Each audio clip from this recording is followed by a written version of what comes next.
ಓಂ ತದೇತತ್ ಸಹಸ್ರಂ ತತ್ಸರ್ವಂ ತಸ್ಯ ಮೇನ್ನಂ ಮಿತ್ರಂ ದಕ್ಷಿಣಂ ಸದಿತಿ ಪ್ರಾಣಃ ಪರೋಕ್ಷಪ್ರಿಯಾ ಇವ ಹಿ ದೇವಾಃ ಪರೋಕ್ಷಪ್ರಿಯಾ ಇವ ಹಿ ದೇವಾಃ. ಓಂ ಚತುರಾತ್ಮನೇ ನಮಃ. ಓಂ ಹೀಂದ್ರಕ್ರತ್ವೇ ಅಸ್ಮಿತ್ವಾವತೋ ವಿತುಃ ಶೂರರಾತೌ ವಿಶ್ವೇ ದಹಾನಿ ತವಿಷೀವ ಉಗ್ರಂ ಓಕಃ ಕೃಣುಷ್ವ ಹರಿವೋ ನ ಮರ್ಧೀಃ. ಶ್ರೀ ಗುರುಭ್ಯೋ ನಮಃ. ಮಹಾಭಾರತದ ಅನುಶಾಸನ ಪರ್ವದ 401ನೇ ಭಾಗ ಇದು. ಇದರಲ್ಲಿ ನಾವೀಗ ನೋಡಬೇಕಾಗಿರುವಂಥದ್ದು 142ನೇ ನಾಮ, ವಿಷ್ಣು ಸಹಸ್ರನಾಮದ್ದು ಚತುರಾತ್ಮ ಅನ್ನುವ ನಾಮ ಮತ್ತು ಅದಕ್ಕೆ ಸಂಬಂಧಪಟ್ಟಂಥ ಬೃಹತಿ ಮಂತ್ರವನ್ನು ಕೂಡ.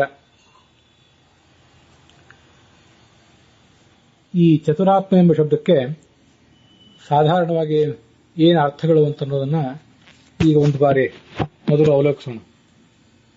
ವಾಸುದೇವ, ಸಂಕರ್ಷಣ, ಪ್ರದ್ಯುಮ್ನ, ಅನಿರುದ್ಧ ಅನ್ನುವಂಥ 4 ರೂಪವುಳ್ಳವನು. ಜಾಗೃತ್, ಸ್ವಪ್ನ, ಸುಷುಪ್ತಿ ಅರ್ಥಾತ್ ಎಚ್ಚರ, ಕನಸು ಮತ್ತು ನಿದ್ರೆ, ಹಾಗೆ ಸಮಾಧಿ ಅವಸ್ಥೆ. ಇವುಗಳೆಲ್ಲದಕ್ಕೂ ಆತ ಪ್ರೇರಕ ಅಂತ ಇನ್ನೊಂದರ್ಥ. ಚತುರರು ಅಂದರೆ ಜ್ಞಾನ, ಭಕ್ತಿ, ವೈರಾಗ್ಯಾದಿಗಳಿಂದ ಸಂಪನ್ನರಾದಂಥ, ಬುದ್ಧಿವಂತರಾದಂಥ, ಅಧ್ಯಾತ್ಮದ ಮಾರ್ಗದಲ್ಲಿ ಚತುರರಾದಂಥ ಭಕ್ತರು, ಕುಶಲರು. ಅವರಿಗೆ ಇವನೇ ಆತ್ಮ ಪ್ರೇರಕ ಅಂತ ಮತ್ತೊಂದರ್ಥ.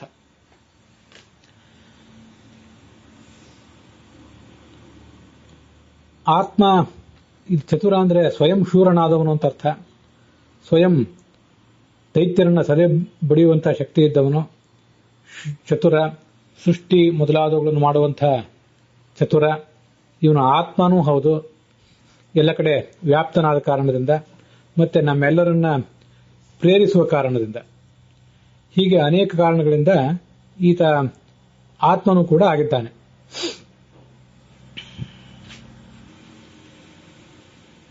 ಈ ಋಗ್ವೇದದ ಮಂತ್ರಕ್ಕೆ ಸಾಯಣಾಚಾರ್ಯರು, ರಘುನಾಥ ತೀರ್ಥರು, ಭಗವಂತಾಚಾರ್ಯರು ಮೊದಲಾದವರು ಏನು ಅರ್ಥಗಳನ್ನು ಬರೀತಾರೆ ಅಂತ ಅನ್ನೋದನ್ನ ಈಗ ನೋಡೋಣ.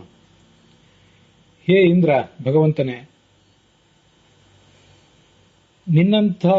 ನಿನ್ನ ಭಕ್ತರಾದವರು ಮಾಡುವಂಥ ಕರ್ಮಗಳಲ್ಲಿ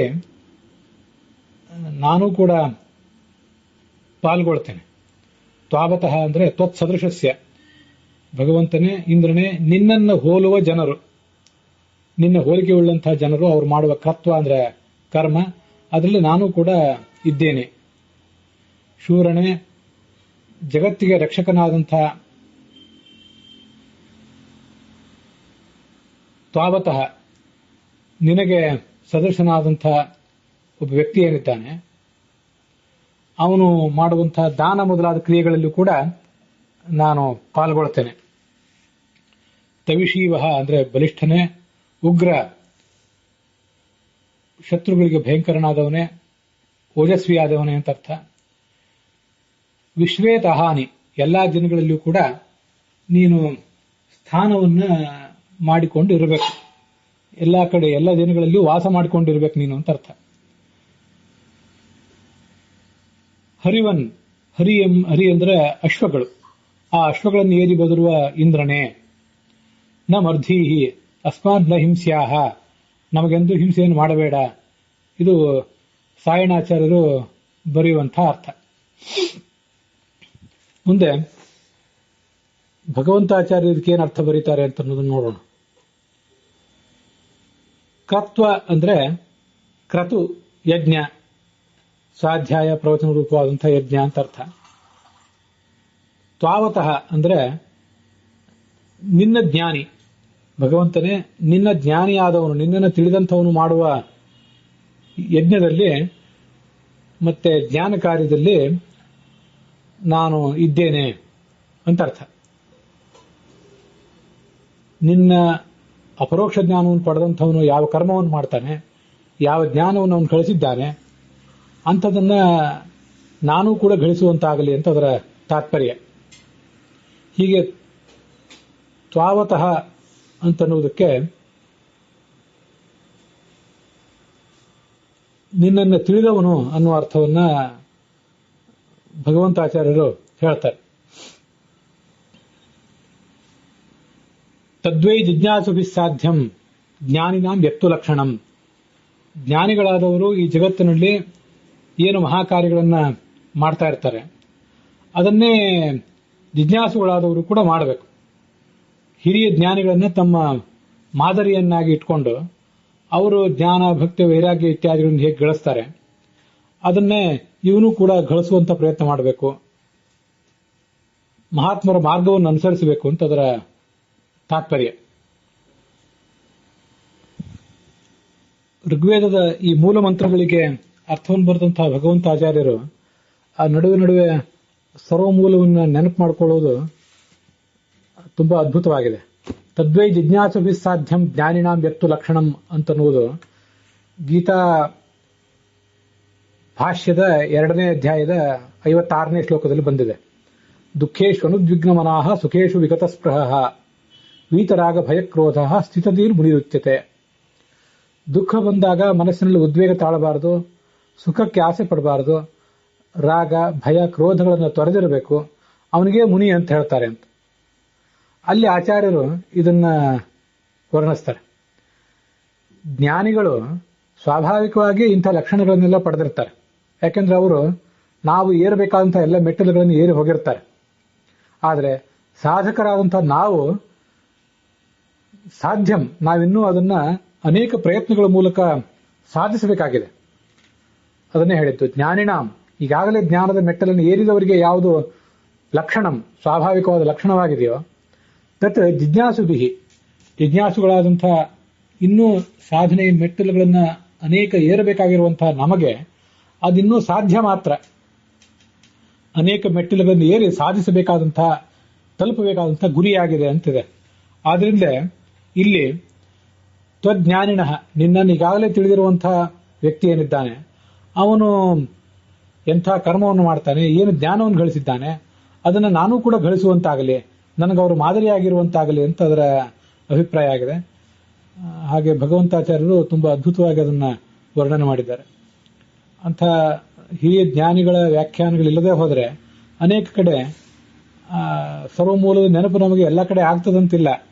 ನಾವು ಓದಿರ್ತೇವೆ ಸರ್ವಮೂಲಗಳನ್ನ, ಆದರೆ ಎಲ್ಲಿ ಸರ್ವಮೂಲದ ಯಾವ ಮಾತನ್ನು ಎಲ್ಲಿ ಹೊಂದಿಸ್ಕೊಳ್ಬೇಕು ಅಂತ ಅನ್ನೋದು ಅನೇಕ ಬಾರಿ ಆ ಜ್ಞಾನಿಗಳ ವ್ಯಾಖ್ಯಾನದಿಂದಲೇ ಅವರ ಮಾರ್ಗದರ್ಶನದಿಂದಲೇ ನಮ್ಗೆ ಗೊತ್ತಾಗಬೇಕು. ಭಗವಂತನೇ ಶೂರನೇ ಅಂತ ಅವನ ಸಂಬೋಧನೆ. ತ್ವಾವತಃ ಮೂಲ ಋಗ್ವೇದದ ಮಂತ್ರದಲ್ಲಿ ತ್ವಾವತಃ ಅಂತ 2 ಬಾರಿ ಇದೆ. ಅವಿತುಹು ಜಗತ್ಪಾಲಕ ನೀನು, ನಿನ್ನಿಂದ ರಾತಿ ಅಂದ್ರೆ ಮೋಕ್ಷ ಎಂಬ ಪುರುಷಾರ್ಥದ ದಾನ, ದಾನಿ ಅಂತ. ಆ ದಾನದಲ್ಲಿ ನಾನು ಕೂಡ ಇದ್ದೇನೆ, ನಿನ್ನಿಂದ ನನಗೂ ಕೂಡ ಮೋಕ್ಷವೆಂಬ ಪುರುಷಾರ್ಥ ಸಿಗಲಿ ಅಂತ ಅದರ ಅರ್ಥ. ತಾದೃಶ ಪುರುಷಾರ್ಥ ಭಾಕ್ಚ ಭೂಯಾಸಮಿತ್ಯರ್ಥ ಅಂತ ಅದರ ಅಭಿಪ್ರಾಯ ಇದೆ. ತವಿಶೀವಃ ಬಲಿಷ್ಠನೇ, ಮತ್ತೆ ಹರಿವಃ ನಮ್ಮೆಲ್ಲರನ್ನು ಪ್ರೇರಿಸುವವನೇ, ವಿಶ್ವೇತಹಾನಿ ಸಮಸ್ತಾನ್ಯಪಿ ದಿನಾನಿ ಎಲ್ಲ ದಿನಗಳಲ್ಲಿಯೂ ಕೂಡ, ಅದಕ್ಕೆ ಸದಾ ಅಂತ ಅರ್ಥ. ಅಸ್ಮಾಕ ಮೋಕಃ ನಿವಾಸ ಸ್ಥಾನಂ ಕುರುಷ್ವ, ವೈಕುಂಠಾದಿ ಲೋಕಗಳಲ್ಲಿ ನಮಗೊಂದು ನಿವಾಸವನ್ನು ನೀನು ಕಲ್ಪಿಸಿಕೊಡಬೇಕು. ನ ಮರ್ಧೀಹಿ ನಾಸ್ಮಾನ್ ಸಂಸಾರೇ ಪ್ರದರ್ಶಯ, ಈ ಸಂಸಾರವೆಂಬ ಸಾಗರದಲ್ಲಿ ನಮ್ಮನ್ನು ಹಾಕಿ ನಮ್ಮನ್ನು ಹಿಂಸೆ ಒಳಪಡಿಸಬೇಡ ಭಗವಂತನೇ ಅಂತ ಭಗವಂತಾಚಾರ್ಯರು ಆ ಮಂತ್ರಕ್ಕೆ, ಮೂಲ ಮಂತ್ರಕ್ಕೆ ಅರ್ಥ ಬರೆದಿದ್ದಾರೆ. ಚತುರಾತ್ಮ ಎಂಬ ಶಬ್ದಕ್ಕೆ ಸಂಬಂಧಪಟ್ಟಂತಹ ಒಂದು ಮಂತ್ರ ಅವರ ದೃಷ್ಟಿಯಲ್ಲಿ ಬೇರೆ ಇದೆ. ಮರ್ತ್ಯಸ್ಸಾಸ್ಮಿ ಜುಮ್ನ ಮಧಿರತ್ನಂ ಚ ಧ್ಯೇಹಿ ತ್ವಾವತಃ ಹೀಂದ್ರಕೃತ್ವೇ ಅಸ್ಮಿತ್ವಾವತೋ ಅವಿತುಹು ಶೂರರಾತೋ ವಿಶ್ವೇದಹಾನಿ ಅಂತ ಬೇರೆ ಮಂತ್ರ ಇದೆ ಅವ್ರದ್ದು. ಬೃಹತಿ ಮಂತ್ರಗಳ ಸಂಪಾದನೆ ರಘುನಾಥ ತೀರ್ಥರ ಕ್ರಮದಲ್ಲಿ ಮತ್ತೆ ಭಗವಂತರಾಯರ ಕ್ರಮದಲ್ಲಿ ಭಿನ್ನವಾಗಿದೆ. ನಾವೀಗ ರಘುನಾಥ ತೀರ್ಥರು ನಮಗೆ ತೋರಿಸಿಕೊಟ್ಟಿರುವಂತಹ ಬೃಹತಿ ಮಂತ್ರಗಳ ಸಂಪಾದನೆ ಏನಿದೆ ಅದಕ್ಕನುಗುಣವಾಗಿ ಆ ನಾಮಗಳನ್ನು ನೋಡ್ಲಿಕ್ಕೆ ಹೊರಟಿದ್ದೀವಿ. ಹೀಗೆ ನಾವೀಗ ಸಾಯಣಾಚಾರ್ಯರು ಮತ್ತು ಭಗವಂತ ಆಚಾರ್ಯರು ಅವರು ಮೂಲ ಋಗ್ವೇದದ ಮಂತ್ರಗಳಿಗೆ ಮಾಡಿರುವಂತಹ ಅರ್ಥಗಳನ್ನು ನೋಡಿ ಮುಗಿಸಿದ್ದೀವಿ. ಮುಂದೆ ರಘುನಾಥ ಸ್ವಾಮಿಗಳು ಇದಕ್ಕೇನು ಅರ್ಥ ಬರೀತಾರೆ ಅಂತ ಅನ್ನೋದನ್ನ ನಾವು ನೋಡಬೇಕು. ಶೂರ ವಿಕ್ರಮಶಾಲಿ ಆದವನೇ, ಮಹಾಪರಾಕ್ರಮಶಾಲಿ ಆದವನೇ ಅಂತ ಭಗವಂತನ ಸಂಬೋಧನ. ತವಿಶೀವಹ, ತವಿಶಿ ಅಂದ್ರೆ ಬಲ ಅಥವಾ ಕಾಂತಿ, ಆ ಬಲ ಅಥವಾ ಕಾಂತಿ ಉಳ್ಳವನೇ. ಉಗ್ರ ಅಂದ್ರೆ ಓಜಸ್ವಿ ಆದವನೇ ಅಥವಾ ದುಷ್ಟರಿಗೆ ಕ್ರೂರ. ಅವಿಭವ ಶಕ್ತಿ ಓಜಃ ಅಂತ ವರ್ಣನೆ ಮಾಡಿದ್ದಾರೆ. ಅದರಿಂದ ಇನ್ನೊಬ್ಬರನ್ನ ಸೋಲಿಸುವ ಶಕ್ತಿಗೆ ಓಜಸ್ ಅಂತ ಹೇಳ್ತಾರೆ. ಆದ್ರಿಂದ ಭಗವಂತನನ್ನು ಉಗ್ರ ಅಂತ ಹೇಳಿದ್ರೆ ಹಗೆಗಳನ್ನ ಸದೆ ಬಡಿಯುವ ಶಕ್ತಿ ಉಳ್ಳವನೇ ಅಂತ ಅರ್ಥ. ಹರಿವಹ, ನಮ್ಮೆಲ್ಲರ 5 ಕರ್ಮೇಂದ್ರಿಯ, 5 ಜ್ಞಾನೇಂದ್ರಿಯ, ಮನಸ್ಸನ್ನು ಪ್ರೇರಿಸುವವನೇ. ಈಗ ಇಲ್ಲಿ 4 ರೂಪಗಳನ್ನ ಸೂಚನೆ ಮಾಡಿದಾಗಾಯ್ತು. ಶೂರ ಅಂತ ಒಂದು ಭಗವಂತನ ಪರಾಕ್ರಮಿ ಅಂತ ಒಂದು ರೂಪ, ತವಿಶೀವ ಬಲಶಾಲಿಯೇ, ಉಗ್ರ ಶತ್ರುಗಳಿಗೆ ಭಯಂಕರನೇ, ಹರಿವಹ ಅಂತ ಅಂದ್ರೆ ಇಂದ್ರಿಯ ಪ್ರೇರಕನೇ ಅಂತ ಅರ್ಥ. ಹೀಗೆ 4 ರೂಪವುಳ್ಳವನೇ ಚತುರಾತ್ಮ ಅಂತ ಈ ನಾಮ, ವಿಷ್ಣು ಸಹಸ್ರನಾಮ ಸ್ತೋತ್ರದ ಈ ನಾಮ, ಅದು 4 ರೂಪವುಳ್ಳವನೇ ಅಂತ ಹೇಳ್ತಿದೆ. 4 ರೂಪಗಳು ಯಾವುವು ಅಂದ್ರೆ ಇದೇ ಶೂರ, ತವಿಶೀವ, ಉಗ್ರ, ಹರಿವ ಅನ್ನುವಂಥ 4 ನಾಮಗಳೇ ಆ 4 ರೂಪಗಳೇ ಆ 4 ಆತ್ಮಗಳು. ನಿನ್ನನ್ನ ದೇವತೆಯನ್ನಾಗಿ ಭಾವಿಸಿದಂತಹ ಭಕ್ತ ಏನಿದ್ದಾನೆ ಅವನ ಕರ್ತ್ವ ಅಂದ್ರೆ ಕರ್ಮ, ಆ ಕರ್ಮದಲ್ಲಿ ನಾನು ಕೂಡ ಇದ್ದೇನೆ. ನಿನ್ನನ್ನ ಉದ್ದೇಶಿಸಿ ನಾನು ಕೂಡ ಕರ್ಮವನ್ನು ಮಾಡುವಂತಾಗಲಿ ಅಂತ ಅದರ ತಾತ್ಪರ್ಯ. ಅವಿತುಹೋ ಅಂದ್ರೆ ಜಗದ್ರಕ್ಷಕನಾದ ನಿನ್ನ ಪ್ರೀತಿಗಾಗಿ ಆ ದಾನವನ್ನು ನಾನು ಕೂಡ ಮಾಡ್ತೇನೆ. ರಾತಿ ಅಂದ್ರೆ ಮಿತ್ರತ್ವ ಅಂತ ಕೂಡ ಒಂದು ಅರ್ಥವನ್ನು ರಘುನಾಥ ಸ್ವಾಮಿಗಳು ಬರೆದಿದ್ದಾರೆ. ನಿನ್ನ ಸ್ನೇಹದಲ್ಲಿ ನಿನ್ನ ಸ್ನೇಹಿತ ಅಂತ ಭಾವಿಸಿ ನಾನು ನನ್ನ ಸಾಧನೆಯನ್ನು ಮುಂದುವರಿಸ್ತೇನೆ. ವಿಶ್ವೇತ್ ಅಹಾನಿ, ಎಲ್ಲಾ ದಿನಗಳಲ್ಲೂ ಕೂಡ ಓಕಹ ಅಂದ್ರೆ ಸ್ಥಾನವನ್ನ ನೀನು ಮಾಡಬೇಕು ಅಂತ ಅದರ ತಾತ್ಪರ್ಯ. ಬಹುಶು ದಿನೇಶು ಆತತಾನ್ ಸ್ಥಿತಾನ್ ಅಸ್ಮಾನ್ ಕೃಣುಷ್ವ ಕುರು, ನಮಗೆ ಶಾಶ್ವತವಾದ ಜೀವನವನ್ನ, ಮುಕ್ತಿಯ ಜೀವನವನ್ನು ಕೊಡು ಭಗವಂತನೇ ಅಂತ ಅವನ ಪ್ರಾರ್ಥನೆ. ದೀರ್ಘಾಯುಷಃ ಕುರು ಅಂತ. ಆದ್ರಿಂದ ಅತಯವ ಮರ್ಧೀಹಿ, ಸಂಸಾರದಲ್ಲಿ ನಮ್ಮನ್ನ ಹಿಂಸಿಸಬೇಡ ಅಂತ ಒಂದರ್ಥ. ಮರ ಅಂದ್ರೆ ಮೃತಿ, ಆ ಮೃತಿಯನ್ನ ಧರಿಸಿದಂಥವನು. ಮರಣಶೀಲ, ನಾವು ಅಲ್ಪಕಾಲದಲ್ಲಿಯೇ ಮರಣ ಹೊಂದುವಂತೆ ಮಾಡಬೇಡ, ದೀರ್ಘವಾದ ಆಯುಷ್ಯ ನಮ್ಮದಾಗಲಿ ಅಂತ ಭಗವಂತನನ್ನ ಪ್ರಾರ್ಥನೆ ಮಾಡಿದ್ದು ರಘುನಾಥ ಸ್ವಾಮಿಗಳ ವ್ಯಾಖ್ಯಾನದಲ್ಲಿ ಕಂಡು ಬರ್ತದೆ. ಹೀಗೆ ರಘುನಾಥ ಸ್ವಾಮಿಗಳ ವ್ಯಾಖ್ಯಾನದಲ್ಲಿ ಶೂರ, ತವಿಶೀವ, ಉಗ್ರ, ಹರಿವ ಅಂತ 4 ರೂಪಗಳು, ಆ ರೂಪಗಳುಳ್ಳಂತಹ ಭಗವಂತನನ್ನು ಚತುರಾತ್ಮ ಅಂತ ಹೇಳ್ತಾರೆ. ಅದಲ್ಲದೆ ಚತುರರಾದ ತನ್ನ ಭಕ್ತರನ್ನ ಶಾಶ್ವತವಾದ ಮುಕ್ತಿಯ ಜೀವನಕ್ಕೆ ಅವನು ಕರೆದುಕೊಂಡು ಹೋಗುವುದರಿಂದ ಅವನಿಗೆ ಚತುರಾತ್ಮ ಅಂತ ಹೆಸರು. ಇದಿಷ್ಟು ರಘುನಾಥ ಸ್ವಾಮಿಗಳು ವರ್ಣನೆ ಮಾಡಿದಂತಹ ಅರ್ಥ.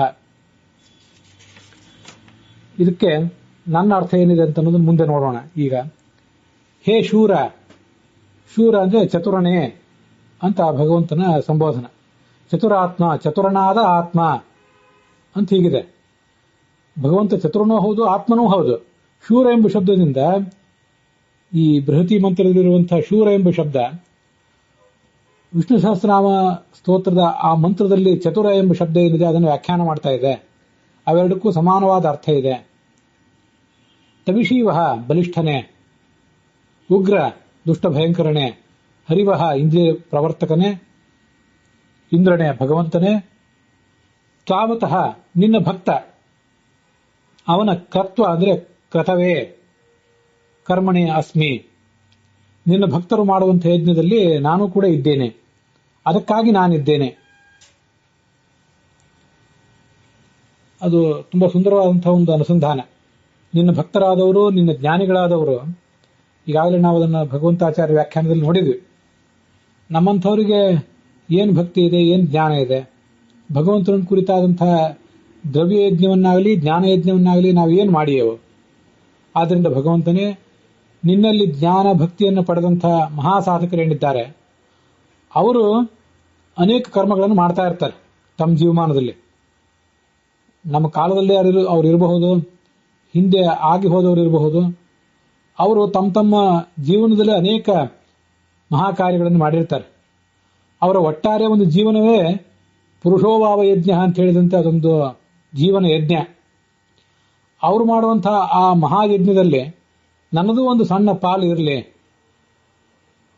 ಅವರಷ್ಟು ದೊಡ್ಡ ಪ್ರಮಾಣದಲ್ಲಿ ನನಗೆ ಅದನ್ನು ಮಾಡ್ಲಿಕ್ಕೆ ಬರದೇ ಹೋದರೂ ಕೂಡ ಒಂದು ಸಣ್ಣ ಪ್ರಮಾಣದಲ್ಲಿ ಆದರೂ ಅದನ್ನ ನಾನು ಕೂಡ ಮಾಡುವಂತಾಗಲಿ.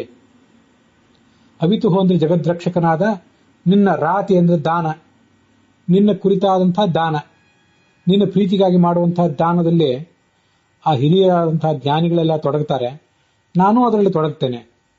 ರಾತಿ ಅಂದ್ರೆ ಸುಖ ಅಂತನೂ ಅರ್ಥ ಮಾಡಬಹುದು. ನಾನು ಹಿಂದೆ ಹೇಳಿದ್ದೆ ಅದನ್ನು ಹಿಂದಿನ ಮಂತ್ರದಲ್ಲಿ. ರತಿ ಅಂದ್ರೆ ಸುಖ, ರತಿ ಇದ್ದದನ್ನೇ ರಾತಿ ಅಂತ ಹೇಳಿದ್ರೆ ಮಹಾಸುಖ ಅಂತ ಅರ್ಥ ಆಗ್ತದೆ. ಜಗದ್ರಕ್ಷಕನಾದ ನೀನು ಕೊಟ್ಟ ಸುಖದಲ್ಲಿ ನಾನು ಇರ್ತೇನೆ ಅಂತ ಅರ್ಥ. ವಿಶ್ವಾಯಿತ, ಇತ ಅಂದ್ರೆ ಕೂಡ ಎಲ್ಲ ಅಂತ ಅರ್ಥ. ವಿಶ್ವ ಅಂದ್ರೆ ಸಮಸ್ತ ಅಂತ ಅರ್ಥ. ಹಾಗಾಗಿ ವಿಶ್ವಾಯುತ ಅಂದ್ರೆ ಎಲ್ಲ ದಿನಗಳಲ್ಲಿಯೂ ಕೂಡ ಸದಾ ಅಂತ ಅರ್ಥ. ಓಕಃ ಸ್ಥಾನಂ ಕೃಣುಷ್ವ, ಓಕ ಅಂದ್ರೆ ಸ್ಥಾನ, ಅದನ್ನು ಮಾಡು. ಸದಾ ಮಧ್ಹೃದಯೇ ವಾಸಂ ಕುರು, ಯಾವಾಗಲೂ ನನ್ನ ಹೃದಯದಲ್ಲಿ ವಾಸ ಮಾಡು. ನಮ್ಮನ್ನ ಶ್ವೇತದ್ವೀಪಾದಿ ಲೋಕಗಳಲ್ಲಿ ವಾಸ ಮಾಡಿಸು ಅಂತ ಒಂದರ್ಥ. ನೀನು ಕೂಡ ನಮ್ಮ ಹೃದಯದಲ್ಲಿ ವಾಸ ಮಾಡು ಬಾ ಭಗವಂತನೇ ಅಂತ ಕೇಳ್ಕೋಬೇಕು. ನ ಮರ್ಧೀಹಿ ಅಸ್ಮಾನ್ ನ ಹಿಂಸೀಹಿ, ಸಂಸಾರದಲ್ಲಿ ನಮ್ಮನ್ನ ತೊಂದರೆಗೆ ಈಡು ಮಾಡಬೇಡ. ಸಂಸಾರದಲ್ಲಿ ಬಂದ ತೊಂದರೆಗಳು ನಮಗೆ ಅನಾಯಾಸವಾಗಿ ಪರಿಹೃತ ಆಗಿ ನಾವು ಸುಖವನ್ನು ಕಾಣುವಂತಾಗಲಿ.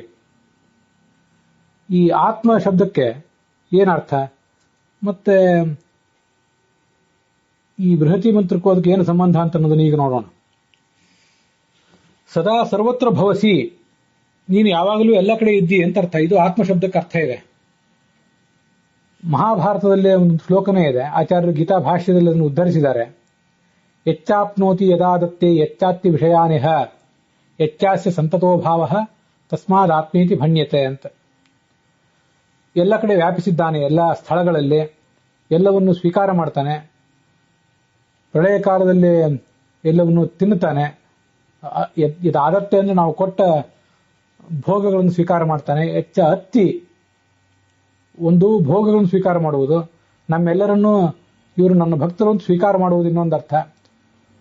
ಹೆಚ್ಚ ಅಸ್ಯ ಸಂತತೋ ಭಾವ, ಎಲ್ಲಾ ಕಾಲದಲ್ಲಿಯೂ ಅವನಿಗೆ ಅಸ್ತಿತ್ವ ಇದೆ, ಆದ್ರಿಂದ ಈತನನ್ನ ಆತ್ಮ ಅಂತ ಕರೀತಾರೆ ಅಂತ ಗೀತಾ ಭಾಷ್ಯ 11ನೇ ಅಧ್ಯಾಯ 37ನೇ ಶ್ಲೋಕ. ಸಂತತೋ ಭಾವ ಅಂತಿದೆಯಲ್ಲ, ಸಂತತ ಭಾವ ಅಂದ್ರೆ ಸದಾ ಅಸ್ತಿತ್ವ ಅಂತಾನೆ ಅರ್ಥ. ಅದು ಈ ವಿಶ್ವೇತ್ ಅಹಾನಿ ಓಕಃ ಕೃಣುಷ್ವ ಅನ್ನುವ ಬೃಹತಿ ಮಂತ್ರದಲ್ಲಿದೆ. ಭಗವಂತನ ಸರ್ವಕಾಲದಲ್ಲಿರುವ ಅಸ್ತಿತ್ವ ಈ ವಿಶ್ವೇತ್ ಅಹಾನಿ, ಎಲ್ಲಾ ಜನಗಳಲ್ಲಿಯೂ ಯಾವತ್ತೂ ನೀನನ್ನ ಹೃದಯದಲ್ಲಿ ವಾಸ ಮಾಡು ಬಾ ಅಂತಿದೆ. ವಾಸ ಮಾಡು ಬಾ ಅಂತ ಪ್ರಾರ್ಥನೆನೂ ಮಾಡಬಹುದು. ವಾಸ ಮಾಡಿಕೊಂಡು ಇದ್ದೀ ನೀನು ಅಂತ ಅವನ ಮಹಿಮೆಯನ್ನು ಸ್ಮರಣೆ ಮಾಡ್ತಾ ಇದ್ದೀವಿ ನಾವಂತನೂ ಅದನ್ನು ವ್ಯಾಖ್ಯಾನಿಸಬಹುದು. ಆತ್ಮ ಶಬ್ದಕ್ಕೆ ಅನೇಕ ಅರ್ಥಗಳನ್ನು ಸರ್ವಮೂಲದಲ್ಲಿ ಆಚಾರ್ಯ ಹೇಳಿದ್ದಾರೆ. ಆತ್ಮ ಅಂದ್ರೆ ಸರ್ವ ನಿಯಂತ್ರ ಅಂತ ಅರ್ಥ, ಎಲ್ಲರನ್ನೂ ನಿಯಂತ್ರಿಸುವವನು ಅಂತ ಅರ್ಥ. ಬೃಹದಾರಣ್ಯಕ ಭಾಷ್ಯದಲ್ಲಿ ಆ ಅರ್ಥ ಬಂದಿದೆ. ಎಲ್ಲರಿಗೂ ಸ್ವಾಮಿಯಾಗಿದ್ದು ಒಳಗಿದ್ದು ನಿಯಂತ್ರಿಸುವವನು ಅಂತ ಅರ್ಥ. ಈ ಅರ್ಥವನ್ನ ಹರಿವಹ ಎಂಬ ಶಬ್ದ ಈ ಬೃಹತಿ ಮಂತ್ರದಲ್ಲಿ ವ್ಯಾಖ್ಯಾನ ಮಾಡಿದೆ. ಹರಿವಹ ಅಂದ್ರೂ ಇಂದ್ರಿಯಗಳಿಗೆ ಪ್ರೇರಕ ಅಂತಾನೆ ಅರ್ಥ. ಎಲ್ಲರನ್ನೂ ನಿಯಂತ್ರಿಸುವುದು ಅಂದ್ರೆ ಹೇಗೆ? ಅವರು 5 ಕರ್ಮೇಂದ್ರಿಯ, 5 ಜ್ಞಾನೇಂದ್ರಿಯ ಮತ್ತು ಮನಸ್ಸು, ಇವೆಲ್ಲವನ್ನು ನಿಯಂತ್ರಿಸುವುದೇ ಈ ಹರಿವಹ ಎಂಬುದರ ಅರ್ಥ. ಹೀಗೆ ಇದು ಎರಡನೇ ಸಂಬಂಧ. ಒಂದು 2-3 ರೀತಿಯಾದ ಸಂಬಂಧವನ್ನ ಈ ಆತ್ಮ ಎಂಬ ಶಬ್ದಕ್ಕೂ, ಇಲ್ಲಿ ಬಂದಿರುವ ಆತ್ಮ ಶಬ್ದಕ್ಕೂ ಈ ಬೃಹತಿ ಮಂತ್ರಕ್ಕೂ ತೋರಿಸಬಹುದು. ಮೊದಲನೇದಾಗಿ ಆತ್ಮ ಎಂದರೆ ಎಲ್ಲಾ ಕಾಲದಲ್ಲೂ ಇರುವವನು, ಅದನ್ನ ವಿಶ್ವೇದ ಅಹಾನಿ ಎಂಬ ಶಬ್ದ ವ್ಯಾಖ್ಯಾನ ಮಾಡಿದೆ ಅಂತ ಒಂದು ಸಂಬಂಧ. ಆತ್ಮ ಅಂದ್ರೆ ಎಲ್ಲರನ್ನೂ ಪ್ರೇರಿಸುವವನು ಅಂತ ಅರ್ಥ. ಅದನ್ನು ಹರಿವಹ ಎಂಬುದಾಗಿ ಬೃಹತಿ ಮಂತ್ರ ವ್ಯಾಖ್ಯಾನಿಸಿದೆ ಅಂತ ಎರಡನೇ ಸಂಬಂಧ. ಐತರೆಯ ಭಾಷ್ಯದಲ್ಲಿ ಅತೃತ್ವಾತ್ ಪ್ರಳಯೇಪಿಚ, ಪ್ರಳಯ ಕಾಲದಲ್ಲಿ ಎಲ್ಲವನ್ನೂ ತಿಂತಾನೆ ಅಂತಿದೆ. ಮತ್ತೆ ಆತತತ್ವಾತ್ ತಥಾ ಅತೃತ್ವಾತ್ ಅಂತ ಬೃಹದಾರಣ್ಯಕ ಭಾಷ್ಯದಲ್ಲಿದೆ. ಆತತ ಅಂದ್ರೆ ಎಲ್ಲಾ ಕಡೆ ವ್ಯಾಪ್ತ, ಅತೃ ಅಂದ್ರೆ ಎಲ್ಲವನ್ನು ತಿನ್ನುವವನು. ಅತೃತ್ವಾರ್ಥಕ ಆತ್ಮ ಶಬ್ದಕ್ಕೆ ಉಗ್ರ ಶಬ್ದಕ್ಕೂ ಸಂಬಂಧ ಇದೆ. ಆತ್ಮ ಎಂಬ ಶಬ್ದ ಅತೃ ಎಲ್ಲವನ್ನು ತಿನ್ನುವವನು ಅನ್ನೋ ಅರ್ಥವನ್ನು ಹೇಳ್ತದೆ. ನಾವು ಈಗಾಗಲೇ ಅದನ್ನು ನೋಡಿದ್ದೇವೆ, ಈ ಸರ್ವಮೂಲದ ಶ್ಲೋಕಗಳಿಗೆ ಅನುಸಾರವಾಗಿ ನೋಡಿದ್ದೇವೆ. ಮತ್ತೆ ಉಗ್ರ ಎಂಬ ಶಬ್ದಕ್ಕೂ ಕೂಡ ಅದೇ ರೀತಿಯಾದಂತಹ ಅರ್ಥ. ಉಗ್ರ ಅಂದ್ರೆ ಮುಂದೆ 429ನೇ ನಾಮ ಅದು. ಮತ್ತೆ ನಾವು ಇನ್ನು ಅನೇಕ ದಿವಸಗಳ ಬಳಿಕ ಅದು ನೋಡೋರಿದ್ದೇವೆ. ಉಗ್ರ ಸಂವತ್ಸರೋ ದಕ್ಷ ಅಂತ ಈಗ ಭಗವಂತನ ನಾಮ ಬರೋದಿದೆ. ಅಲ್ಲಿ ಅನೇಕ ವ್ಯಾಖ್ಯಾನಕಾರರು, ಹಿರಿಯ ಜ್ಞಾನಿಗಳೆಲ್ಲ ಉಗ್ರ, ಗ್ರ ಅಂದ್ರೆ ಗ್ರಸತಿ, ತಿನ್ನುತ್ತಾನೆ. ಉತ್ಕೃಷ್ಟರನ್ನು ಕೂಡ ದೊಡ್ಡ ದೊಡ್ಡ ಬ್ರಹ್ಮಾದಿಗಳನ್ನು ತಿಂದು ಹಾಕ್ತಾನೆ, ಉತ್ಕೃಷ್ಟವಾದ ರೀತಿಯಲ್ಲಿ ತಿಂದು ಹಾಕ್ತಾನೆ. ಉಚ್ಚಾನ್ ಗ್ರಸತಿ, ಉಚ್ಚೈಹಿ ಗ್ರಸತಿ ಅಂತ ಹೀಗೆ ಎರಡು ಅರ್ಥಗಳನ್ನು ಅಲ್ಲಿ ವರ್ಣನೆ ಮಾಡಿದ್ದಾರೆ. ಉತ್ಕೃಷ್ಟಾನ್ ಗ್ರಸತಿ, ಉತ್ಕೃಷ್ಟ ರೀತ್ಯ ಗ್ರಸತಿ ಅಂದ್ರೂ ಅದೇ ಅರ್ಥ. ಅದರಿಂದ ಅಂದ್ರೆ ಉತ್ಕೃಷ್ಟರನ್ನೂ ಕೂಡ, ಗ್ರ ತಿಂದು ಹಾಕುವವನು, ನುಂಗಿ ಹಾಕುವವನು. ನರಸಿಂಹ ರೂಪದಿಂದ ಜಗತ್ತೆಲ್ಲವನ್ನು ಕೂಡ ಅವನು ನುಂಗಿ ಹಾಕ್ತಾನೆ. ಯಸ್ಯ ಬ್ರಹ್ಮಚ ಕ್ಷತ್ರಂಚ ಉಭೇ ಭವತಿ ಓದನಃ ಮೃತ್ಯುರು ಯಸ್ಯೋಪಸೇಚನಂ ಕೈಯುತ್ಥ ವೇದ ಎತ್ತಸಹ ಅಂತ ಕಾಟಕ ಅವನನ್ನು ವರ್ಣನೆ ಮಾಡಿದೆ.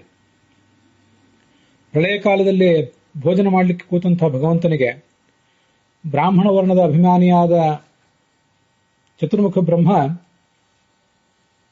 ಮತ್ತೆ ಕ್ಷತ್ರಿಯ ವರ್ಣದ ಅಭಿಮಾನಿಯಾದಂತಹ ಪ್ರಾಣ, ಇವರಿಬ್ಬರು ಕೂಡ ಒಂದು ಓದನ, ಅನ್ನ. ಮೃತ್ಯು ಸಾವಿನ ದೇವತೆಯಾದಂತಹ ಯಮ ಆ ಭಗವಂತನ ಭೋಜನಕ್ಕೊಂದು ಉಪಸೇಚನ, ಚಟ್ನಿಯೋ ಉಪ್ಪಿನಕಾಯೋ ಇದ್ದಂತೆ ಅಂತ ಅವನು ವರ್ಣನೆ ಮಾಡ್ತಾರೆ. ಇದು ಈ ಕಾರಣದಿಂದ ಆತ ಉಗ್ರ. ಉಗ್ರ ಅಂದ್ರೂ ಇಲ್ಲಿ ಆತ್ಮ ಅಂದ್ರೂ ಒಂದೇ ಅರ್ಥವೇ ಬಂದಿದೆ. ಹೀಗೆ ಇದು ಮೂರನೇ ಸಂಬಂಧ. ಈ ಮೂರು ಸಂಬಂಧಗಳನ್ನು ತೋರಿಸಿದ್ದು ನನ್ನ ವ್ಯಾಖ್ಯಾನದಲ್ಲಿ ಕಂಡು ಬರ್ತದೆ. ಮತ್ತೆ ಈಗಾಗಲೇ ನಾವು ನೋಡಿದ್ದೀವಿ, ಶೂರ, ತವಿಶೀವ, ಉಗ್ರ, ಹರಿವ ಅನ್ನುವ ನಾಲ್ಕು, ಚತುರ್ ಅಂದ್ರೆ ನಾಲ್ಕು, ಆ ನಾಲ್ಕು ಆತ್ಮ ರೂಪಗಳನ್ನು ಒಳಗೊಂಡವನು ಅನ್ನುವ ಅರ್ಥವನ್ನ ರಘುನಾಥ ಸ್ವಾಮಿಗಳು ಹೇಳಿದ್ದಾರೆ. ಚತುರಶ್ಚಾಸವು ಆತ್ಮಾಚ ಚತುರಾತ್ಮ. ಚತುರ ಅಂದ್ರೆ ಕುಶಲನಾದಂಥ, ಜಗತ್ ಸೃಷ್ಟ್ಯಾದಿಗಳನ್ನ ಅನಾಯಾಸವಾಗಿ ಮಾಡಬಲ್ಲಂತಹ ಆತ್ಮ ಇವನು ಅನ್ನುವ ಅರ್ಥವನ್ನು ಕೂಡ ಶೂರ ಎಂಬ ಶಬ್ದದಿಂದ ನಾವು ತಿಳ್ಕೋಬಹುದು. ಇದು 5ನೇ ಸಂಬಂಧ. ಮತ್ತೆ 6ನೇ ಸಂಬಂಧ ಇದೆ. ಇಂದ್ರ ಮತ್ತು ಆತ್ಮ ಶಬ್ದಗಳಿಗೆ ಒಂದೇ ಅರ್ಥ. ಇಂದ್ರ ಆತ್ಮ ಶಬ್ದವು ತುಲ್ಯವು. ಇಂದ್ರ ಅಂದ್ರೆ ಮಹಾ ಐಶ್ವರ್ಯ ಉಳ್ಳವನು ಅಂತ ಅರ್ಥ. ಆತ್ಮ ಅಂತಂದ್ರೆ ಮಹಾಬಲ ಗುಣಪೂರ್ಣನಾದವನು ಅಂತ ಅರ್ಥ.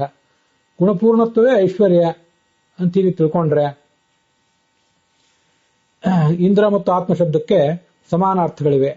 ಹೀಗೆ 5-6 ರೀತಿಯಾದ ಸಂಬಂಧ ಈ ಚತುರಾತ್ಮ ಎಂಬ ಶಬ್ದಕ್ಕೂ ಈ ಬೃಹತಿ ಮಂತ್ರಕ್ಕೂ ಕಂಡು ಬರುತ್ತದೆ. ಭಾವಾರ್ಥ ಹೀಗಿದೆ: ಮಹಾಪರಾಕ್ರಮಿ, ಚತುರ, ಬಲಶಾಲಿ, ಶತ್ರು ಭಯಂಕರ, ನಮ್ಮೆಲ್ಲರನ್ನೂ ಪ್ರೇರಿಸುವವನೂ ಆದಂತಹ ದೇವನೇ, ನಿನ್ನ ಭಕ್ತರು ಮಾಡುವಂತಹ ಯಜ್ಞ ಮೊದಲಾದ ಕರ್ಮದಲ್ಲಿ ನಾನು ಒಂದು ಸಣ್ಣ ಪಾಲನ್ನು ಸ್ವೀಕಾರ ಮಾಡ್ತೇನೆ. ಹಾಗೊಂದು ಪಾಲು ನನಗೂ ಸಿಗುವಂತಾಗಲಿ. ಜಗದ್ರಕ್ಷಕನಾದಂತಹ ನಿನ್ನ ಪ್ರೀತಿಗಾಗಿ ಭಕ್ತರು ಮಾಡುವ ದಾನಗಳಿವೆ. ದೊಡ್ಡ ದೊಡ್ಡ ಜ್ಞಾನದಾನ ಮೊದಲಾದ ದಾನಗಳನ್ನು ಮಾಡ್ತಿರ್ತಾರೆ. ಅನ್ನದಾನ ಮಾಡುವವರಿದ್ದಾರೆ, ಜ್ಞಾನದಾನ ಮಾಡುವವರಿದ್ದಾರೆ, ಏನೇನೋ ದಾನಗಳನ್ನು ದೊಡ್ಡ ದೊಡ್ಡವರು ಮಾಡ್ತಿರ್ತಾರೆ. ಅವ್ರು ಮಾಡುವ ದಾನದಲ್ಲಿ ನಾನು ಕೂಡ ಒಂದಿಷ್ಟು ಪಾಲ್ಗೊಳ್ತೇನೆ. ನಿನ್ನ ಕುರಿತಾದಂತಹ ಶ್ರವಣ ಮನನಾದಿಗಳನ್ನ ಅವರು ಮಾಡಿಸಿದಾಗ ಒಂದಿಷ್ಟು ನಾನು ಅದನ್ನು ಮಾಡಿ ಆ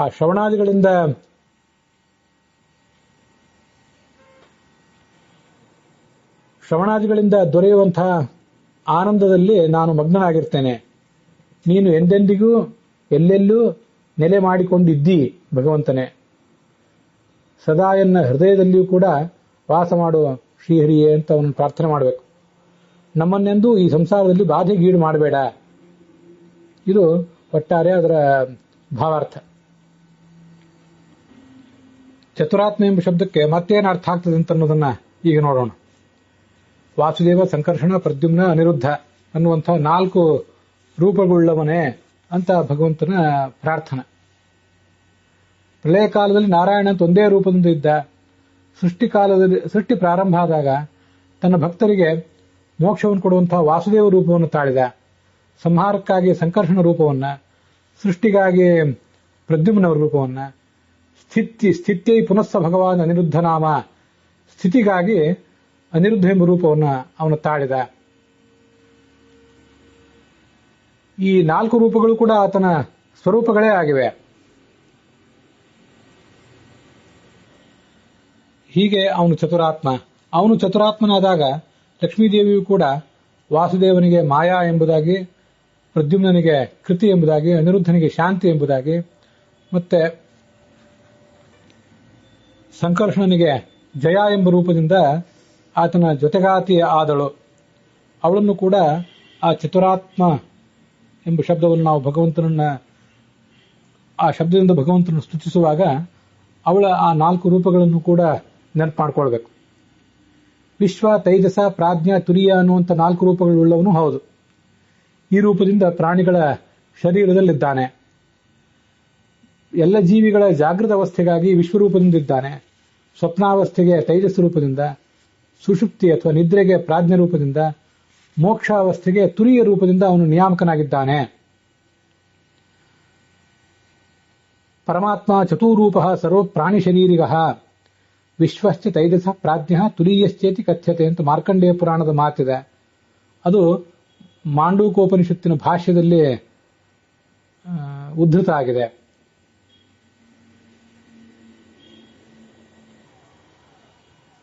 ಜೀವಾತ್ಮರ ಶರೀರದಲ್ಲಿ ಅನ್ನಮಯ ಕೋಶ ಅಂತ ಏನಿದೆ, ಈ ಮಣ್ಣು ಮತ್ತು ನೀರುಗಳಿಂದ ಕೂಡಿದಂತಹ ಅನ್ನಮಯ ಕೋಶ, ಆ ಅನ್ನಮಯ ಕೋಶದಲ್ಲಿ ಅನ್ನಮಯ ಎಂಬ ಶಬ್ದದಿಂದಲೇ ಅನಿರುದ್ಧ ರೂಪಿಯಾದ ಭಗವಂತ ಇದ್ದಾನೆ. ಮತ್ತೆ ಪ್ರಾಣಮಯ ಕೋಶ ಅಂದ್ರೆ ಈ ಅಗ್ನಿ, ಮಣ್ಣು ಮತ್ತು ನೀರು ಮೊದಲಿಂದ 2, ಮುಂದೆ ತೇಜಸ್ಸು ಅಂತ ಅನ್ನೋದು ಪ್ರಾಣಮಯ ಕೋಶ. ಆ ತೇಜಸ್ಸು ದೇಹದಲ್ಲಿ ಒಂದಿಷ್ಟು ಉಷ್ಣಾಂಶ ಇದ್ರೆ ಆ ಜೀವ ಬದುಕಿರ್ತದೆ. ಇಲ್ಲದೆ ಹೋದ್ರೆ ಮಣ್ಣಿನ ಗೊಂಬೆಯಲ್ಲಿಯೂ ಕೂಡ ಮಣ್ಣಿದೆ, ನೀರಿದೆ, ಪ್ರಾಣಮಯ ಕೋಶ ಅಲ್ಲೂ ಇದೆ. ಆದರೆ ಅಲ್ಲಿ ಈ ತೇಜಸ್ಸಿಲ್ಲ, ಉಷ್ಣಾಂಶ ಇರೋದಿಲ್ಲ. ಮಣ್ಣಿನ ಗೊಂಬೆಯಲ್ಲಿ ಉಷ್ಣಾಂಶ ಇರುವುದು ಬದುಕಿರುವ ಪ್ರಾಣಿಗಳಲ್ಲಿ ಮಾತ್ರ, ಚೇತನಗಳಲ್ಲಿ ಮಾತ್ರ. ಆದ್ರಿಂದ ಪ್ರಾಣಮಯ ಕೋಶ, ಅದರಲ್ಲಿ ಪ್ರಾಣಮಯ ನಾಮಕನಾಗಿ ಪ್ರದ್ಯುಮ್ನ ರೂಪಿಯಾದ ಭಗವಂತ ಇದ್ದಾನೆ.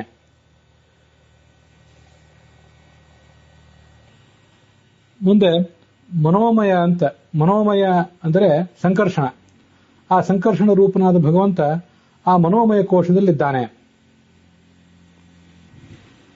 ಮನಸ್ಸು, ಬುದ್ಧಿ, ಅಹಂಕಾರ, ಚಿತ್ತ, ಚೇತನ ಅಂತ 5 ಮನಸ್ಸಿನ ಪ್ರಭೇದಗಳೇನಿವೆ, ಅವುಗಳಲ್ಲಿ ಆ ಮೊದಲನೇದ್ದು ಮನಸ್ಸು. ಆ ಮನಸ್ಸನ್ನೇ ಮನೋಮಯ ಕೋಶ ಅಂತ ಹೇಳ್ತಾರೆ. ಪೃಥ್ವಿ, ಅಪು, ತೇಜಸ್ಸು, ವಾಯು, ಆಕಾಶ ಇವಿಷ್ಟರಲ್ಲಿ ಪೃಥ್ವಿ, ಅಪು ಇವೆಲ್ಲ ಪ್ರಾಣಮಯ ಕೋಶ ಅಂತ ಕರೆಸ್ಕೊಂಡಿವೆ. ಮುಂದೆ ಅನ್ನಮಯ ಕೋಶ ಅಂದರೆ ತೇಜಸ್ಸು ಮತ್ತು ಆಕಾಶಗಳು ಅಂತ ಕರೆಸ್ಕೊಂಡಿವೆ. ಅದನ್ನು ವರ್ಗೀಕರಣ ಮಾಡುವಾಗ ಆ ತೇಜಸ್ಸು ಮತ್ತು ವಾಯುಗಳನ್ನ ಸ್ವಲ್ಪ ಆ ಕಡೆ ಈ ಕಡೆನೂ ಹೇಳ್ತಾರೆ. ಪೃಥ್ವಿ, ಅಪು, ತೇಜಸ್ಸುಗಳೇ ಪ್ರಾಣಮಯ ಕೋಶ ಅಂತನೂ, ವಾಯು ಸಂಚಾರದಿಂದ ಕೂಡಿದಂತಹ ದೇಹದ ಒಂದು ಭಾಗವನ್ನ ಅನ್ನಮಯ ಕೋಶ ಅಂತನೂ ಹೇಳ್ತಾರೆ. ಹೇಳುವಾಗ ಸ್ವಲ್ಪ ನಾನು ವ್ಯತ್ಯಾಸ ಮಾಡಿ ಹೇಳಿದ್ರೆ, ಪ್ರಮಾದದಿಂದಾಗಿ ವಿಸ್ಮರಣದಿಂದಾಗಿ ವ್ಯತ್ಯಾಸ ಮಾಡಿ ಹೇಳಿದ್ರೆ ಅದನ್ನು ನೀವು ಬೇರೆ ಕಡೆ ಎಲ್ಲಾದರೂ ಕೇಳಿದ್ದಾದ್ರೆ ಸರಿಪಡಿಸ್ಕೋಬೇಕು. ಅನ್ನಮಯ ಕೋಶ ಪೃಥ್ವಿ, ಅಪ್, ತೇಜಸ್ಸನ್ನು ಅದಕ್ಕೆ ಸೇರಿಸಬಹುದು ಅಂತ ಒಂದು ಅಭಿಪ್ರಾಯ ಇದೆ. ಮುಂದೆ ಪ್ರಾಣಮಯ ಕೋಶ. ಆ ಪ್ರಾಣಮಯ ಕೋಶ ಅಂದ್ರೆ ವಾಯುವು ಸೇರಿದಾಗ, ಪೃಥ್ವಿ, ಅಪ್, ತೇಜಸ್ಸು, ವಾಯುವು ಸೇರಿದಾಗ ಅದು ಪ್ರಾಣಮಯ ಕೋಶ ಆಗ್ತದೆ. ಮುಂದೆ ಮನಸ್ಸು ಅನ್ನೋದಿದ್ರೆ ಅದು ಆ ಮನಸ್ಸಿನಿಂದ ಕೂಡಿದಂತಹ ದೇಹದ ವ್ಯಕ್ತಿತ್ವ ಏನಿದೆ ಅದಕ್ಕೆ ಮನೋಮಯ ಕೋಶ ಅಂತ ಕರೀತಾರೆ. ಅಲ್ಲಿ ಮನೋಮಯ ಎಂಬ ಹೆಸರಿನ ಸಂಕರ್ಷಣ ಇದ್ದಾನೆ. ವಿಜ್ಞಾನಮಯ ಎಂಬ ಹೆಸರಿನ ಭಗವಂತ ವಾಸುದೇವ ಅಂತ ಕರೆಸ್ಕೊಂಡಿದ್ದಾನೆ. ಮನಸ್ಸು ಕೇವಲ ಸಂಕಲ್ಪಗಳನ್ನು, ಆಲೋಚನೆಗಳನ್ನು ಮಾತ್ರ ನಮ್ಮ ಎದುರುಗಿಡುತ್ತದೆ. ಆದರೆ ಅದಕ್ಕೇನು ತೀರ್ಮಾನ ಮಾಡಲಿಕ್ಕೆ ಆಗೋದಿಲ್ಲ ಮನಸ್ಸಿಗೆ. ಬುದ್ಧಿ ಅಂತನ್ನುವುದು ತೀರ್ಮಾನಗಳನ್ನು ಕೊಡ್ತದೆ. ಆದ್ದರಿಂದ ಬುದ್ಧಿ ಅಂತನ್ನುವುದು ಮುಂದಿನ ಕೋಶ, ಅದೇ ವಿಜ್ಞಾನಮಯ ಕೋಶ. ಚಿತ್ತಂ ಸ್ಮರಣ ಕಾರಣಂ ಬಹುಸ್ಮರಣ ಶಕ್ತಿಸ್ತು ಚೇತನಾಯಿತ್ಯ ವಿಧೀಯತೆ. ಕೊನೆಯದ್ದೇ ಆನಂದಮಯ ಕೋಶ ಅಂತ ಹೇಳಿ. ಅದು ಇಲ್ಲಿ ನಮಗೆ 4 ರೂಪಗಳನ್ನು ನೋಡುವ ಬೇಕಾಗಿಲ್ಲ.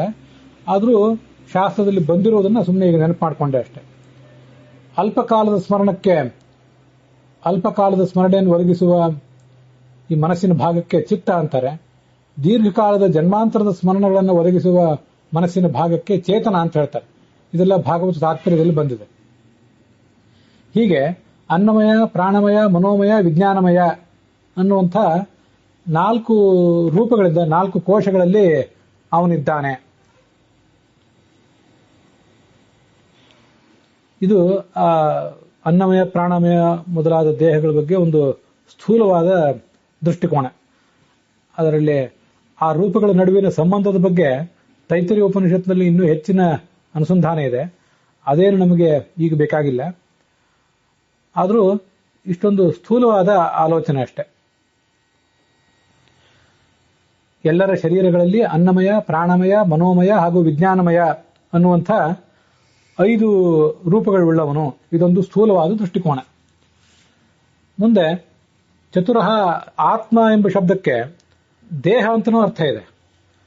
ನಮಗೆಲ್ಲರಿಗೂ ಈ ದೇಹಗಳು, ಆತ್ಮಗಳು ಅಂದರೆ ದೇಹಗಳು, ಸ್ವರೂಪ ದೇಹ, ಲಿಂಗ ದೇಹ, ಅನಿರುದ್ಧ ದೇಹ ಅರ್ಥಾತ್ ಯಾತನಾ ದೇಹ ಮತ್ತು ಸ್ಥೂಲ ದೇಹ, ತಂದೆ ತಾಯಂದಿರಿಂದ ಬಂದಿರುವಂತಹ ದೇಹಗಳು. ಈ 4 ಆತ್ಮಗಳನ್ನು, ದೇಹಗಳನ್ನು ನಮಗೆ ಕೊಟ್ಟಿರುವವನೇ ಅವನು. ಮತ್ತೆ ಚತುರ ಅಂದ್ರೆ ತುಂಬಾ ಕುಶಲ, ನಿಪುಣ ಅಂತ ಅರ್ಥ. ಮಹಾ ನಿಪುಣನಾಗಿ ನಾವು ಕೊಟ್ಟಂತಹ ನೈವೇದ್ಯಾದಿಗಳ ಸಾರ ಭಾಗವನ್ನು ಮಾತ್ರ ಸ್ವೀಕಾರ ಮಾಡುವನು. ಆತ್ಮ ಅಂದ್ರೆ ಎಚ್ಚ ಆಪ್ನೋತಿಯದ ಆದತ್ತೆ ಅಂತೆಲ್ಲ ಇದೆ. ಎಚ್ಚ ಅತಿ ವಿಷಯಾನಿಹ, ನಾವು ಕೊಟ್ಟ ಪದಾರ್ಥಗಳನ್ನೆಲ್ಲ ಸ್ವೀಕಾರ ಮಾಡ್ತಾನೆ. ಆದರೆ ಶುಭವನ್ನು ಮಾತ್ರ ಸ್ವೀಕಾರ ಮಾಡ್ತಾನೆ, ಅಶುಭವನ್ನು ಸ್ವೀಕಾರ ಮಾಡೋದಿಲ್ಲ. ಅಂತ ನೈಪುಣ್ಯ ಅವನಿಗಿದೆ. ಅದಕ್ಕಾಗಿ ಆತನನ್ನು ಚತುರ ಅಂತ ವರ್ಣನೆ ಮಾಡ್ತಾರೆ. ಚತುರಂ ಯಥಾ ಭವತಿ ತಥಾ ಅತ್ತಿ ವಿಷಯ ಪದಾರ್ಥಾನ್ ಭುಂಕ್ತೆ ಇತಿ ಚತುರಾತ್ಮ. ಚಾತುರ್ಯದಿಂದ ದೇಶಕಾಲಗಳೆಲ್ಲ ಕಡೆ ವ್ಯಾಪಿಸಿಕೊಂಡಿರುವಂಥವನು. ಇಂಥ ಸರ್ವತ್ರ ವ್ಯಾಪ್ತಿ ಅಂತನ್ನುವುದು ಅವನೊಬ್ಬನಿಗೆ ಇರೋದು. ದೇಶತಃ ಕಾಲತಃ ವ್ಯಾಪ್ತಿ ಅಂತನ್ನೋದು ಲಕ್ಷ್ಮೀದೇವಿಗೂ ಇದೆ. ದೇಶತಃ ಕಾಲತಶ್ಚೈವ ಸಮಾ ಪ್ರಕೃತಿ ಈಶ್ವರೇ. ಆದರೆ ಗುಣತಃ ವ್ಯಾಪ್ತಿ ಅವಳಿಗಿಲ್ಲ. ದೇಶತಃ ಚಾತುರ್ಯದಿಂದ ವ್ಯಾಪ್ತಿ ಅಂದರೆ ಗುಣತಃ ವ್ಯಾಪ್ತಿ ಅಂತ ಕೂಡ ತಿಳ್ಕೊಳ್ಬಹುದು. ಸರ್ವ ರೀತಿಯ ವ್ಯಾಪ್ತಿ ಅಂತನ್ನೋದಿರೋದು ಅವನಿಗೆ ಮಾತ್ರ, ಚತುರಾತ್ಮನಾದಂತಹ ಭಗವಂತನಿಗೆ ಮಾತ್ರ. ಚತ ಯಾಚನೆ ಅಂತ ಇನ್ನೊಂದು ಧಾತು ಇದೆ. ಅದನ್ನು ಮುಂದೆ ಚತುರ್ವ್ಯೂಹ, ಚತುರ್ದಂಷ್ಟ್ರ ಇತ್ಯಾದಿ ಕಡೆಗಳಲ್ಲಿ ಬಳಸ್ಕೊಳ್ಳುವಂತಹ ಆಲೋಚನೆ ನನಗಿದೆ. ಚತುರ್ ಅಂದ್ರೆ ಬರೇ 4 ಅಂತಷ್ಟೇ ಅರ್ಥ ಅಲ್ಲ. ಅದನ್ನು ನಾನು ಈಗ ಧಾತು ಪಾಠದಲ್ಲಿ ಗಮನಿಸಿದ್ದೇನೆ. ಹಾಗಾಗಿ ಚತೆ ಯಾಚನೆ ಅಂದ್ರೆ ಚತುರ ಅಂದ್ರೆ ಬೇಡಲ್ಪಡುವವನು ಅಂತ ಅರ್ಥ. ಎಲ್ಲರಿಂದಲೂ ಪ್ರಾರ್ಥಿಸಲ್ಪಡುವಂಥವನು ಅನ್ನೋದಕ್ಕೆ ಚತುರ ಎಂಬ ಶಬ್ದಕ್ಕೆ ಈ ಅರ್ಥ. ಮತ್ತೆ ಆತ್ಮ ಅಂದ್ರೆ ಒಡೆಯ. ಅವನೇ ಒಡೆಯನಾದ್ರಿಂದ ಅವನನ್ನು ನಾವು ಬೇಡ್ತೇವೆ. ಒಡೆಯರಲ್ಲದೆ ಇದ್ದವರನ್ನ ಬೇಡಿಯೂ ಉಪಯೋಗ ಇಲ್ಲ. ಬೇಡಿದರೆ ನೊಡೆಯನ ಬೇಡುವೆ ಅಂತ ದಾಸರು ಅದಕ್ಕಾಗಿ ಹಾಡಿದ್ದು. ಹೀಗೆ ಎಲ್ಲರಿಂದಲೂ ಬೇಡಲ್ಪಡುವ ಒಡೆಯ ಅಂತ ಅರ್ಥ ಚತುರಾತ್ಮ ಅಂತ ಅನ್ನೋದಕ್ಕೆ.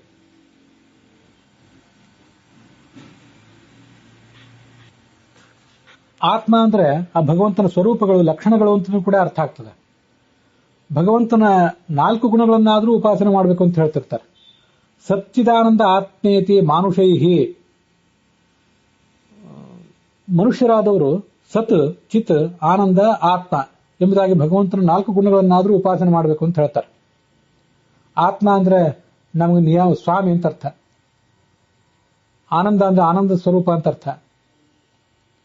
ಸತ್ ಅಂದ್ರೆ ಗುಣಪೂರ್ಣ ಅಂತ ಅರ್ಥ. ಇನ್ನೊಂದಕ್ಕೆ ಜ್ಞಾನ ಸ್ವರೂಪ ಅಂತ ಅರ್ಥ. ಹೀಗೆ ಜ್ಞಾನ, ಆನಂದ, ನಿರ್ದುಷ್ಟತ್ವ ಮತ್ತು ಸರ್ವಸ್ವಾಮಿತ್ವ ಈ ಎಂಬ 4 ಗುಣಗಳನ್ನ ವಿಶೇಷವಾಗಿ ಮನುಷ್ಯರು ಕೂಡ ಉಪಾಸನೆ ಮಾಡಬೇಕು.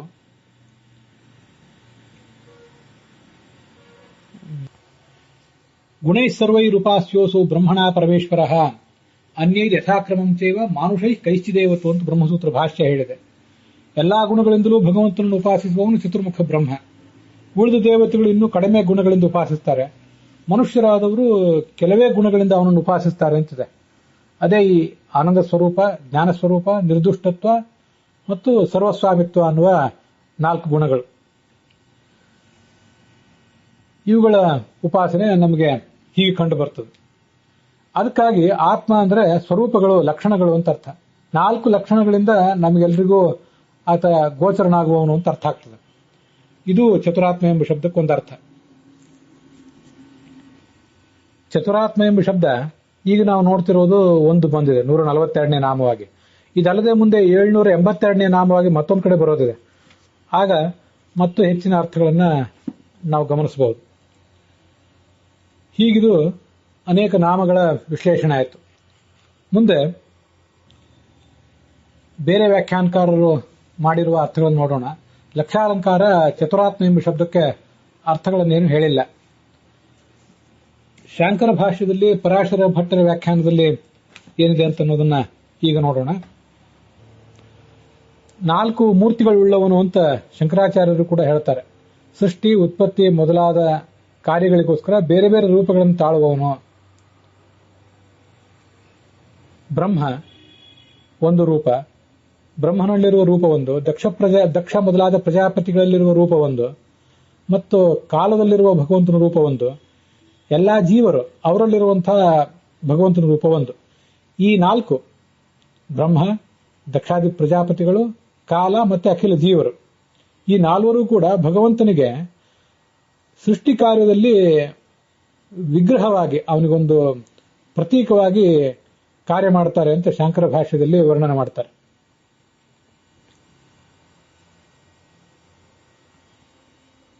ಹೀಗೆ ಬ್ರಹ್ಮ, ದಕ್ಷ ಪ್ರಜಾಪತಿ, ಕಾಲ ಮತ್ತು ಅಖಿಲ ಜೀವರು ಇದು ಸೃಷ್ಟಿ ಕಾರಣವಾದ ಭಗವಂತನ ಪ್ರತೀಕಗಳು. ಮತ್ತೆ ಸ್ಥಿತಿಗೆ ಕಾರಣವಾದ, ಪಾಲನೆಗೆ ಕಾರಣವಾದ ಭಗವಂತನ ವಿಭೂತಿಗಳು ಈ 4 ಇವೆ. ವಿಷ್ಣು ಮತ್ತೆ ಮನು ಮೊದಲಾದವರು, ಸ್ವಯಂಭೂ ಮನು ಮೊದಲಾದವರು, ಮತ್ತೆ ಕಾಲ, ಪಂಚಮಹಾಭೂತಗಳು, ಇವೆಲ್ಲವೂ ಸ್ಥಿತಿಗೆ ಕಾರಣವಾದ 4 ವಿಭೂತಿಗಳು. ಮುಂದೆ ಸಂಹಾರಕ್ಕೆ ಕಾರಣವಾದ 4 ವಿಭೂತಿಗಳನ್ನ ಶಂಕರ ಭಗವತ್ಪಾದರು ಹೇಳ್ತಾರೆ. ರುದ್ರ, ಕಾಲ, ಅಂತಕ ಮತ್ತು ಸಮಸ್ತ ಜೀವಗಳು, ಇವು 4 ಕೂಡ ಆ ಪ್ರಳಯವನ್ನು ಮಾಡುವಂತಹ ವಿಭೂತಿಗಳು. ವಿಷ್ಣು ಪುರಾಣದ ಮಾತೊಂದನ್ನ ಶಂಕರಾಚಾರ್ಯರಲ್ಲಿ ಉದ್ಧರಿಸಿದ್ದಾರೆ. ಬ್ರಹ್ಮ ದಕ್ಷಾದಯ ಕಾಲ ತಥೈವಾಖಿಲ ಜಂತವಃ ವಿಭೂತಯೋ ಹರೇ ರೇತಾಃ ಜಗತಃ ಸೃಷ್ಟಿಹೇತವಃ. ವಿಷ್ಣುರ್ಮನ್ವಾದಯ ಕಾಲ ಸರ್ವಭೂತಾನಿ ಚ ದ್ವಿಜ ಸ್ಥಿತೇರ್ನಿಮಿತ್ತಭೂತಸ್ಯ ವಿಷ್ಣೋರೇತಾ ವಿಭೂತಯಃ. ರುದ್ರಃ ಕಾಲೋಂತಕಾದ್ಯಾಶ್ಚ ಸಮಸ್ತಾಶ್ಚೈವ ಜಂತವಃ ಚತುರ್ಧಾ ಪ್ರಳಯಾಯ ಏತಾಃ ಜನಾರ್ದನ ವಿಭೂತಯಃ ಅಂತ ವಿಷ್ಣು ಪುರಾಣದ ಮಾತನ್ನ ಇಲ್ಲಿ ಉದ್ಧರಿಸ್ತಾರೆ. ಇದಿಷ್ಟು ಒಂದು ಹೊಸ ವ್ಯಾಖ್ಯಾನ ಶಂಕರಾಚಾರ್ಯರ ಭಾಷೆಯಲ್ಲಿ ನಮ್ಗೆ ಕಂಡುಬರೋದು. ಪರಾಶರ ಭಟ್ಟರ ವ್ಯಾಖ್ಯಾನದಂತೆ ವಾಸುದೇವಾದಿ ರೂಪತ್ವ ಚತುರಾತ್ಮೀತಿ ಕಥ್ಯತೆ. ವಾಸುದೇವ, ಸಂಕರ್ಷಣ, ಪ್ರದ್ಯುಮ್ನ, ಅನಿರುದ್ಧ ಅನ್ನುವ 4 ರೂಪವುಳ್ಳವನು. ಸತ್ಯಸಂಧ ಸ್ವಾಮಿಗಳ ವ್ಯಾಖ್ಯಾನದಲ್ಲಿ ಚತುರನಾದ ಆತ್ಮ, ಚತುರಶ್ಚಾಸವು ಆತ್ಮ, ಅದನ್ನು ನಾವೀಗಾಗಲೇ ಬೇರೆ ವ್ಯಾಖ್ಯಾನಗಳಲ್ಲೂ ಕೂಡ ನೋಡಿದ್ದೇವೆ. ಅರ್ಥಾತ್ ಕುಶಲನಾದಂತಹ ಆತ್ಮ ಅಂತ ಅರ್ಥ. ಚತುರಶ್ಚಾಸವು ಆತ್ಮ ಚ ಇತಿವ. ಚತುರಃ ಕುಶಲಃ ಆತ್ಮ ಚತುರ್ಮುಖ ಯಸ್ಮಾದಿತಿವ. ಸೃಷ್ಟಿ ಕಾರ್ಯದಲ್ಲಿ ಅತ್ಯಂತ ಕುಶಲನಾದಂತಹ ಚತುರ್ಮುಖ, ಇಲ್ಲಿ ಆತ್ಮ ಅಂದ್ರೆ ಚತುರ್ಮುಖ ಅಂತನೂ ಅರ್ಥ ಇದೆ. ತಸ್ಯಾಹ ಬ್ರಹ್ಮ ಮಹಾನ್ ಆತ್ಮ ಅಂತ. ಆತ್ಮ ಅಂದ್ರೆ ಜೀವ, ಆ ಜೀವಾಭಿಮಾನಿಯಾದ ಚತುರ್ಮುಖನೇ ಆತ್ಮ. ಕುಶಲನಾದಂತಹ ಆತ್ಮ ಅಂದ್ರೆ ಚತುರ್ಮುಖ, ಯಾರಿಂದ ಹುಟ್ಟಿ ಬಂದನೋ ಅಂತ ಭಗವಂತನೇ ಚತುರಾತ್ಮ. ಇದಿಷ್ಟು ಸತ್ಯಸಂಧ ಸ್ವಾಮಿಗಳು ನಾವು ತೋರಿಸಿಕೊಡುವಂತಹ ಅರ್ಥಗಳು. ಹೀಗೆ ಚತುರ್ ಅಂದ್ರೆ 4 ಅಂತ ಅರ್ಥ ಇಟ್ಕೋಬಹುದು. ಆ ವಾಸುದೇವ, ಸಂಕರ್ಷಣ, ಪ್ರದ್ಯುಮ್ನ, ಅನಿರುದ್ಧ ಅನ್ನುವಂಥ 4, ಮತ್ತೆ ಅನ್ನಮಯ, ಪ್ರಾಣಮಯ, ಮನೋಮಯ, ವಿಜ್ಞಾನಮಯ ಅನ್ನುವ 4, ಸೃಷ್ಟಿ ಸ್ಥಿತಿ ಪಾಲನೆಗೆ ಕಾರಣವಾದಂತಹ 4 ವಿಭೂತಿಗಳು ಶಾಂಕರ ಭಾಷ್ಯದಲ್ಲಿ ಬಂದಂತೆ ಇಂಥ 4 ಅಂತನ್ನುವುದೇ ಅನೇಕ ಬಗೆಯಾಗಿದೆ. ಅದೆಲ್ಲವನ್ನು ಚತುರಾತ್ಮ ಎಂಬ ಶಬ್ದದಿಂದ ನಾವು ತಿಳ್ಕೊಳ್ಬಹುದು.